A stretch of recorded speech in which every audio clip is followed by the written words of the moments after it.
Nous allons commencer par le projet 1 de votre programme. Lisez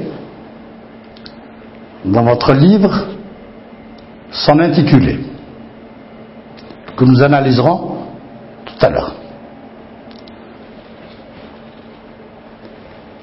Dans le cadre de la commémoration d'une journée historique, il s'agit de réaliser une recherche documentaire, puis de faire la synthèse de l'information à mettre à disposition des élèves dans la bibliothèque de l'établissement.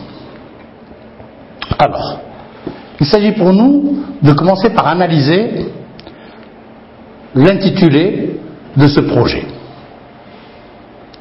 Quels sont les mots importants? Nous allons essayer de les repérer. Nous avons commémoration, souligné en rouge au tableau. Comme vous le savez, la commémoration est la célébration solennelle d'un souvenir. C'est un devoir de mémoire historique. Une journée historique, nous avons par exemple le 1er novembre 1954, nous avons le 17 octobre qui est la journée des migrations, nous avons le 11 décembre, la manifestation du peuple en 1960, le 18 février, la fête du Shahid, le 19 mars, journée de la victoire, le 19 mai, journée de l'étudiant, le 5 juillet, fête de la jeunesse et de l'indépendance, le 20 août, journée du Moujahid.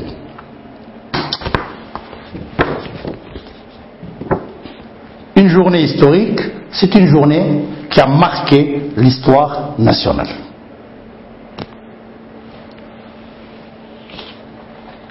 Recherche documentaire. Recherche documentaire.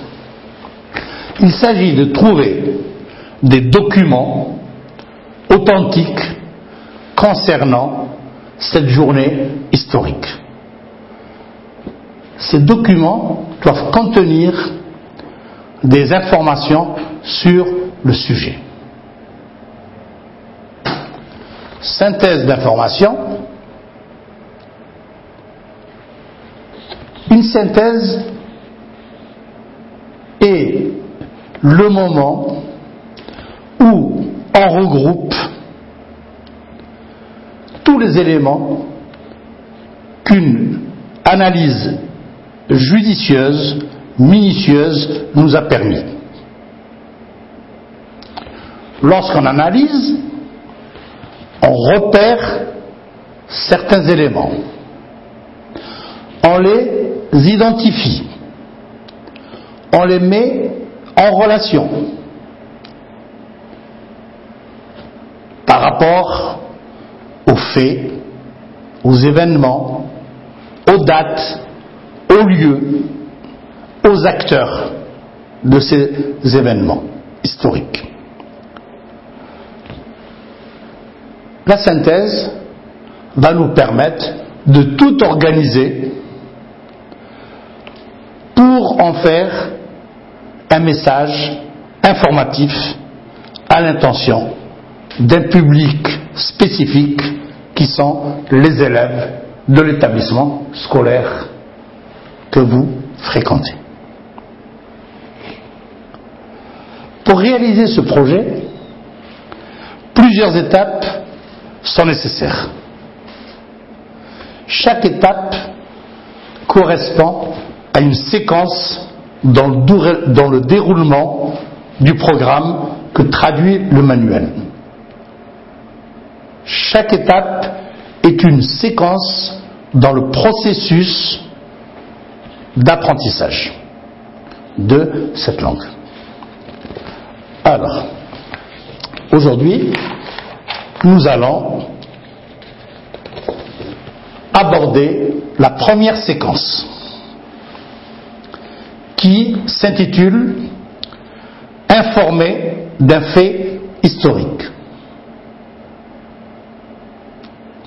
Pour cela, nous allons nous intéresser aux 3 textes du manuel. Ils sont, le premier texte est à la page 10, le deuxième à la page 11 et le troisième à la page 12. Si nous observons ces 3 textes, nous allons remarquer qu'ils ont la même silhouette. Ils s'inscrivent tous dans un certain espace de la page où apparaît le titre d'abord, ensuite la source et le corps du texte précédé d'une date.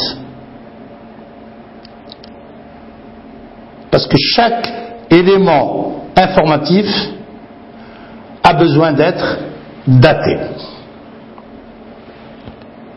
Nous allons remarquer aussi que ces informations sont brèves, sèches et véhiculées par des phrases déclaratives simples. Par exemple, dans le premier texte, nous avons une date, 1904, point, création de la FIFA. 1930, point, l'Uruguay remporte la première Coupe du Monde. Un peu plus loin, 1970, le Brésil, vainqueur de la Coupe du Monde.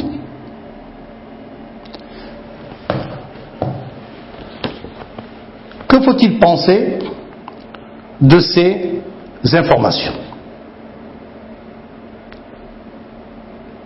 Ces informations, par leur brièveté, leur concision, sont la caractéristique des agences de presse. Alors, je vais vous rappeler qu'une agence de presse comme l'Algérie Presse Service, ou bien l'AFP, Agence France Presse, dont la vocation est de transmettre une information brute que le journaliste qui la reçoit traite selon la ligne éditoriale de son journal, de son magazine, de sa revue. La ligne éditoriale et la politique du journal, souvent annoncée en première page. Sous le titre du journal, vous allez souvent trouver des informations du type « Journal pour la vérité et l'objectivité ».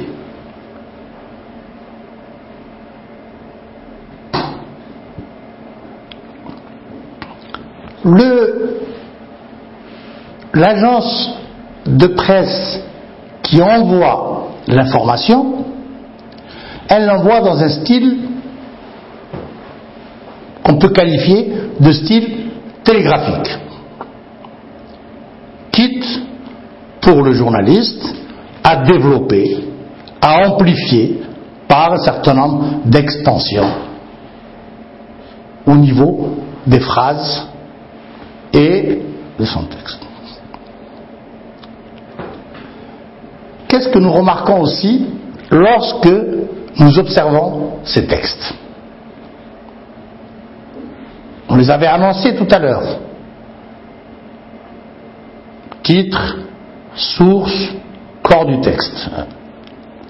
Ce sont ces éléments qu'on appelle les éléments périphériques. Ils entourent le texte, dans l'espace scriptural, dans l'espace de la page. D'accord? Alors, nous allons les étudier. Parce que, dans ce cas-là, le titre joue un rôle dans la compréhension du message. Dans ce cas-là, la source joue aussi un rôle.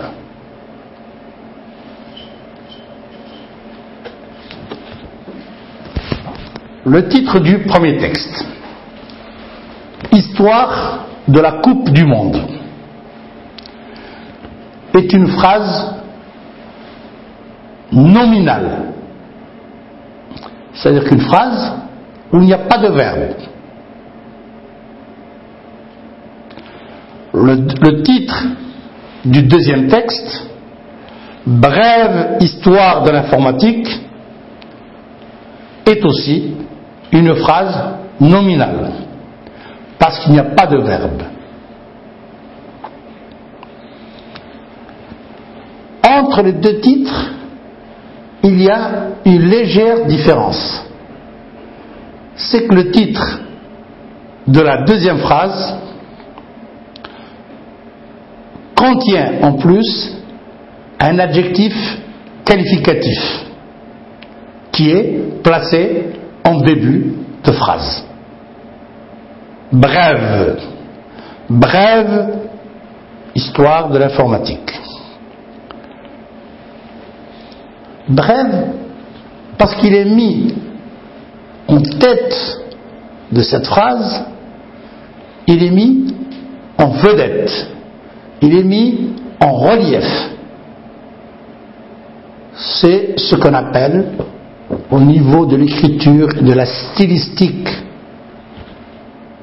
une valeur emphatique. Cet adjectif qualificatif a ici une valeur emphatique. Emphatique vient du terme emphase, qui veut dire pompeux, solennel, différent de simple.